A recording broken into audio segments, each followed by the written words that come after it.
Hey everyone, it's Vintage Vinny and welcome to another haul video.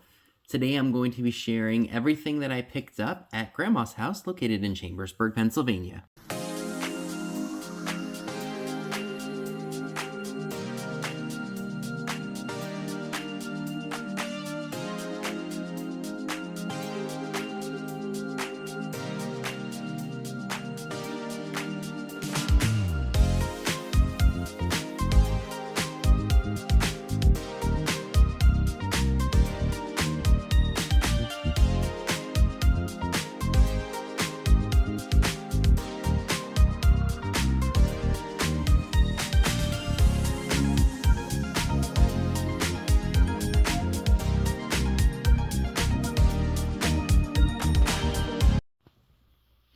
So it has been a really long time since I've been able to film anything for you all for my channel.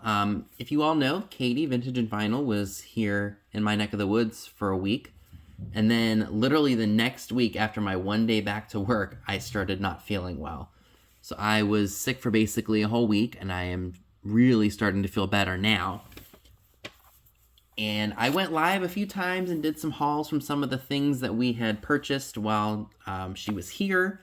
Be on the lookout for some more lives. I plan on doing another live haul and a live junk jar unboxing, hopefully in the near future.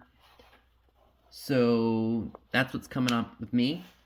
I bought this stuff at, I think it was within maybe like February, March, maybe.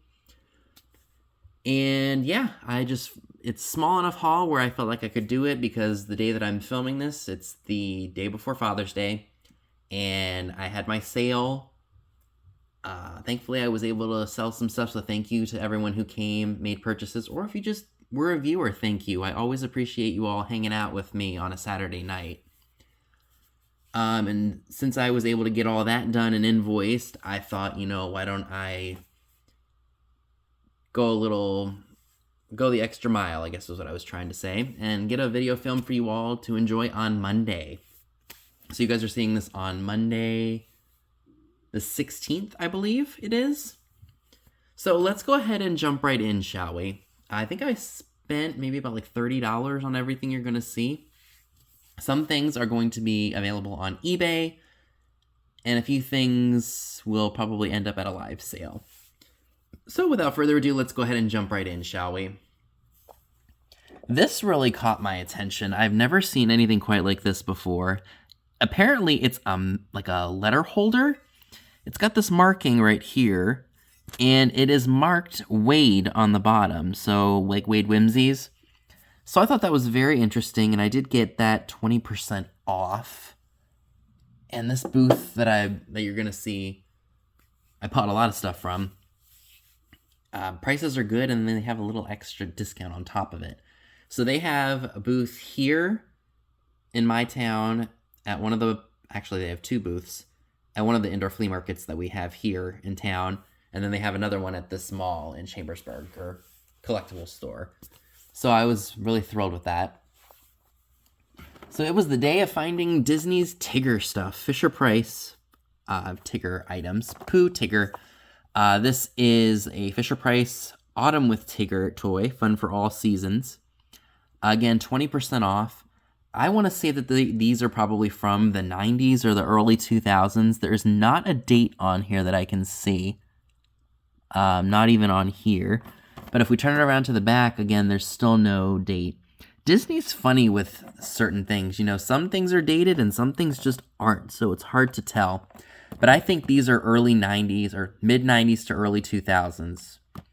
And this was a CVS exclusive, so that might help its value a little bit. I quickly did a little research on a few of these pieces, and I could not find them directly. I just thought, 90s Disney, I know people would really like to have these, and I know we're just getting into summer, but it never hurts to have seasonal stuff listed early, so if people want it, they'll have it for the season. I'm kind of guilty with that with my live sales because I find certain holiday items all year And then I don't haul the stuff in time and then I have to wait. That's just how it is, unfortunately. This, I don't normally ever buy the reed diffusers, but this one looks like it smells really good. It's key lime and coconut, and you all know I love the beach theme. This retailed at HomeGoods for $6.99. I got it for $3, and then I got 20% off of that. So $2.40, you can't really beat that. I'm gonna put that over here because that's gonna be something I'm gonna use. Another Winnie the Pooh toy. This is the Poppin' Surprise Tigger toy, and these are brand new in the box from the 90s. I assume 90s. If I keep saying that, I'm sorry. Each of these toys I'm hoping to maybe get between 25 and 30 for, maybe possibly more, depending on, I don't want to say rarity, scarcity maybe is a better word. Then this one, we've got the Talkin' Fun Tigger with the charcoal, the character and the plane. Let's see if this one's got a year on it. I don't see anything, to y'all, because I certainly don't. Oh, here we go. 1994. So these are probably all from that same time period because the packaging all kind of looks the same. So we're looking at about 30 years old. Again, it's been a while, but I'm thinking some of these will do pretty well between, I'm guessing, between like $25, $30 a piece. So, you know, you can't really beat that. That was a good pickup on my part. This right here, if I'm not mistaken, is a piece of Rossini glass. It's just one of their vases. I love the color blue. You guys know that. So anytime I see blue glass and it's something that I think somebody else will like, I will pick it up if the price is right. And the price was definitely right on that, so I went ahead and bought that. I did get 4 of these. These just screamed 1950s, 60s to me. They're just green dot glasses. These were 50% off. So I had to buy those. Always something I can use, Post-it notes. If you guys have not been to an office supply store or even Walmart, the Post-it brand Post-it notes, they're not cheap. And I got, it looks like I got a few decks in here. Let's see, we got 360 of them, and I paid $1.80. No, I'm sorry, $1.60. If I can find the retail on these, I'll post it in here, because I'm telling y'all, do not buy your office supplies new in the store if you can help it, because you can get name brand stuff at thrift stores, at flea markets, at estate sales. There were so many times when I was growing up, going to the flea markets, that Mom, who was always the one looking for stuff that we could use, was always buying office supplies and things like that because it was so much cheaper than buying it new in the store. So I will never discourage anybody from buying stuff like that they can use when it's pennies on the dollar.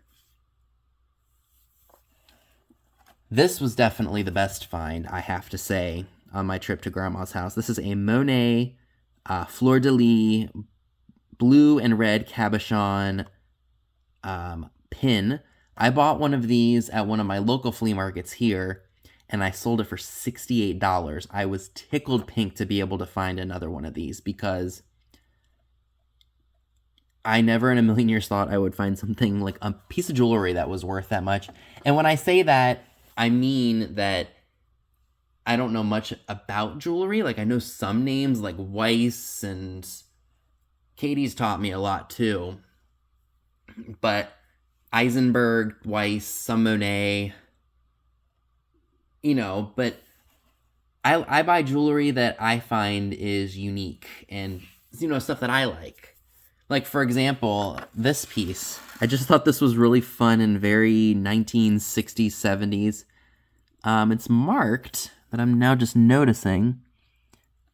I'll have to do a little bit. It says just, and it's got a, oh, I'm sorry, y'all can't even see it. It's got like a C, and it says just. And it's a heart. I just thought that was really, really cool. With Pride Month coming, you know, that's something somebody would probably like. Valentine's Day, anything with love. That's what a heart is a symbol for, love. So I just thought that was unique. I could definitely see myself wearing that if I was to be like a hippie. If I was dressed as a hippie for Halloween, I would probably wear that. And then this was really interesting to me. It's a bracelet. Definitely got some age to it because if you look at it, I mean, there's no maker's mark on it, but it's really, really cool. It almost looks like a belt. This is what I'm talking about. I like really unique things like this. Now, this will probably go in my junk jar, like my I say junk jar, treasure jar, because I think it's cool and different. And that's the kind of stuff I want in those jars. I think the only other item that I'd like to share with you all from my trip to Grandma's house are these playing cards. These are Cyprex fungicide playing cards. I think there are 52 of them in here. If not, I will have to recount them because I'm not sure. Some advertising playing cards can do okay. I've sold some. I think I sold a pack of playing card once for like $20 that were brand new and sealed for like a railroad or something. So keep your eyes peeled for some of the advertising playing cards because some of them can make you a little bit of money. So folks, that concludes everything that I picked up at Grandma's house. Let me know down below in the comments section, what was your favorite item? Did I do well despite not finding a lot? Sometimes less is more, like I always say. Leave it down below. Thanks so much for watching.